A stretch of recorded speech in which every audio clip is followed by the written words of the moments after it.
Okay, thought we had a good Wednesday practice this afternoon, especially considering just some of the up in the air stuff with all the weather and everything. I mean, that's supposed to be a 100% chance of lightning, for most of the afternoon, and it ended up being decent weather. So, if you want to go into profession with job security, be a meteorologist. So, I thought the kids handled, because we switched around our schedules and stuff, and prioritized what we wanted to do during practice. And so it was a lot different practice schedule than normal. I thought the kids handled the changes in schedule very, very well. Zipped around pretty good. So it was a good day's work. Had a good day's work yesterday. I need to have a really, really sharp Thursday practice. And we said we want to play better Saturday than we did last Saturday, and so we've got to continue to improve daily. The things that we did well last Saturday, we need to continue to improve on that, and the things we didn't do well, we got to get that stuff corrected. And I thought we addressed those things this week. Coach, indoor practice facility. It's badly needed for a long time. I mean, it's if you had that today, then there's no worry about practice. You're going to get it in, and you can have everything scheduled. And then if the lightning does come, then you're not disrupted. And it's just these padded practices.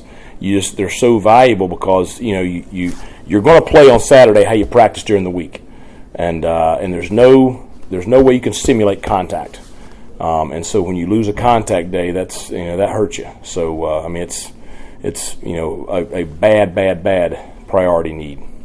You look at their quarterback. Look at it, his dual threat, that running ability. He's dangerous. Different from what you faced in 3 weeks. How the other 3 weeks? How does that change maybe what you're doing? It's a challenge. I mean, it changes everything. It's it's the most dangerous thing, and I'm a defensive kind of mindset guy. So I mean, to me that's the most challenging thing because he is very dynamic with the ball in his hands. He can make something out of nothing, and so you have to account for him every single play. And so.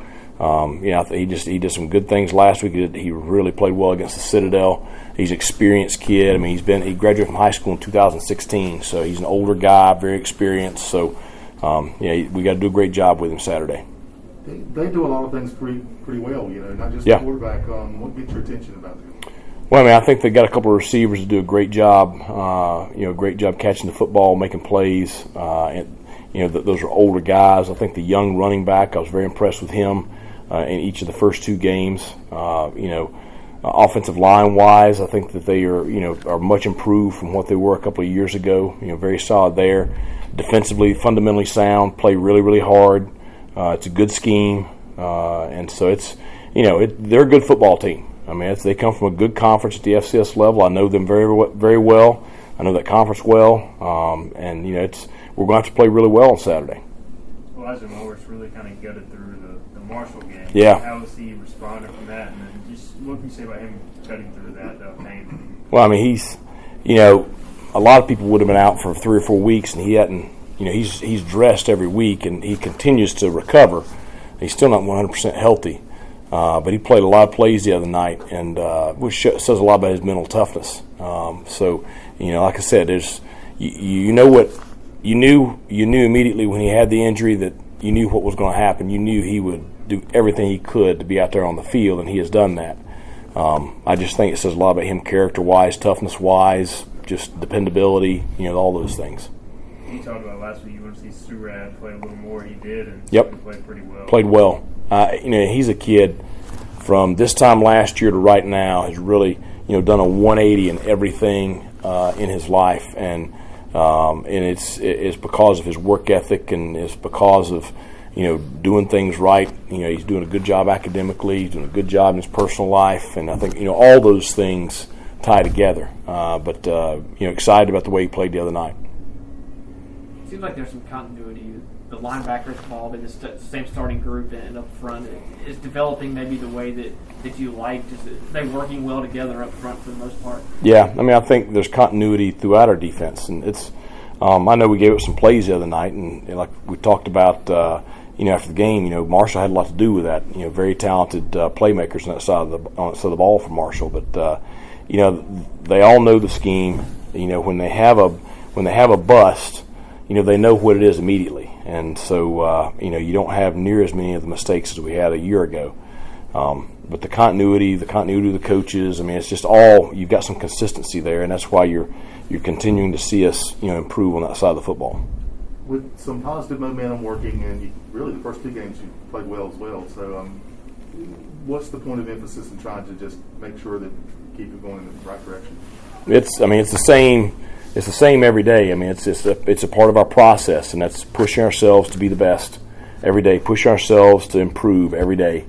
Always chasing perfection. You're never going to achieve it, but we're always chasing it. And it's you talk about just philosophy wise, what you hang your hat on, and it's that it's pushing yourself to be the best in whatever you're doing every single day, and that's what we demand of each other. And I think the kids, it's now a culture where the kids demand it of each other. I mean, just how hard we played the other night, and it's that's something that was really a negative deal when I got here. And it's the kids. I mean, they've embraced everything, and it's I'm excited about this group. I haven't wavered from that since last spring and in the summer. I'm still excited about them today, and I can't wait to see them play on Saturday. It's going to be great to be back at home. It's going to be great to have our fan base back. We should have a great crowd Saturday. 6:05 kickoff. Should be great weather. And just like we've said many times, after what we went through last year, with no fans, it's just we're going to celebrate it. We're going to enjoy it. Coach, as someone who's coached on the other side, FCS splitting up FBS, kind of becomes almost like a Super Bowl, the weak mentality for them. How do you kind of counter that on the other side? Well, it was always a big game for us when I was at that level, and it's no matter who we were playing, and so the kids, they always got up for those games, and so I have no doubt we're going to get their best shot. They're a well coached football team. We don't need to do anything different. I mean, we got to prepare for them no differently than we did, Appalachian, South Carolina, Marshall, anybody else on our schedule. We got to prepare the same way every week, because you can't cheat the game, and that's been one of my things all week with the kids is you can't cheat the game. You got to put in the work. If you don't put in the work, you're not going to get the results. And so, for us, it really does not matter who we're playing. We got to prepare at a certain level, and we're going to play to a certain standard, and that's our expectations. All right. Thanks, Coach. Have a good rest of the week.